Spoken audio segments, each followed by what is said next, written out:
Hello everyone, welcome back to Agriculture Political. बहुत बहुत स्वागत है आपका। उम्मीद करती हूँ आप सब अच्छे होंगे। तो बढ़ते हैं आज के वीडियो की ओर। आज का वीडियो बहुत ही इम्पॉर्टेंट होने वाला है क्योंकि आज की वीडियो में हम डिस्कस करने वाले हैं वो दो इम्पॉर्टेंट क्वेश्चंस जो स्टूडेंट्स इस वक्त देख रहे हैं, क्योंकि CUET PG का एग्ज़ाम बहुत ही नज़दीक है। मार्च में आपकी एग्ज़ाम डेट दी गई है और जितने भी स्टूडेंट MSc एग्रीकल्चर में एडमिशन लेना चाहते हैं, बहुत कम टाइम बचा है।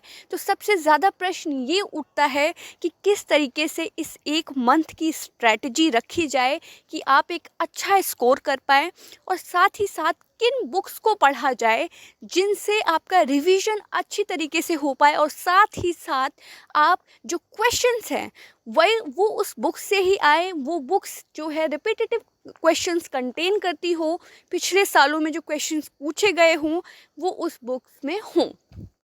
तो इस वीडियो में हम इसी चीज़ के बारे में डिस्कस करने वाले हैं कि कौन कौन सी बुक्स आपको अब पढ़नी चाहिए, क्या क्या आपकी रिवीजन स्ट्रैटेजी होनी चाहिए, और एक महीने में किस तरीके से आप पूरा सिलेबस कवर कर सकते हैं, और कौन सी वो बुक्स हैं जिनसे most of the questions exam में पूछे जाते हैं। तो सबसे पहली चीज़ जो आपको ध्यान रखनी है कि आपने जो भी पूरे साल पढ़ा है, अगर आप ढंग से रिवाइज़ नहीं करते इस टाइम पे, तो फिर आपका कोई फ़ायदा नहीं है। अगर आपने पूरे साल भी पढ़ा है तो रिवीजन इज़ मोस्ट इम्पॉर्टेंट।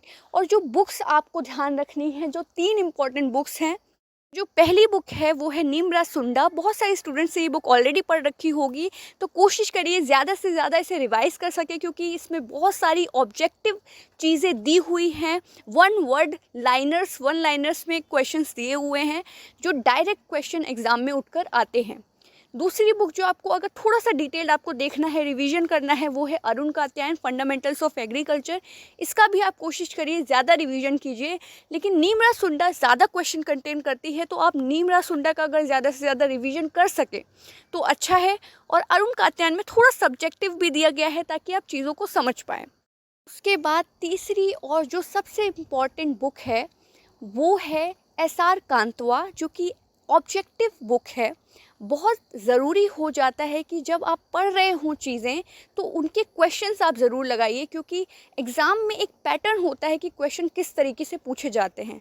तो आप ऑब्जेक्टिव क्वेश्चन जब अटेम्प्ट करते हैं तो आपको पता चलता है कि अच्छा क्वेश्चन इस तरीके से पूछा जाता है, तो आपका जो पैटर्न है आंसर करने का वो भी बन जाता है। और बहुत सारी ऐसी चीज़ें होती हैं जिनसे क्वेश्चंस नहीं आते, तो आपको वो भी पता चलता है। और बहुत सारी इंपॉर्टेंट चीज़ें हम स्किप कर देते हैं, तो हमें पता चलता है कि यहाँ से भी क्वेश्चंस बन सकते हैं। तो ज़्यादा से ज़्यादा क्वेश्चंस लगाने का प्रयास करिए। तो ये 3 बुक जो हैं वो सबसे इम्पॉर्टेंट है।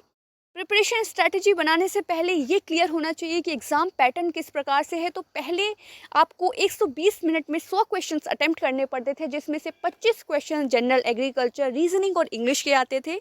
इस साल से आपके जो ये 25 क्वेश्चन से हटा दिए गए हैं, तो आपको 105 मिनट में 75 क्वेश्चंस अटेम्प्ट करने हैं, जो कि जनरल एग्रीकल्चर के होंगे, जिसमें आपका entomology, plant pathology, agronomy, soil science जैसे जितने भी डिफरेंट ग्रुप हैं उसके कुछ कुछ क्वेश्चंस पूछे जाएंगे।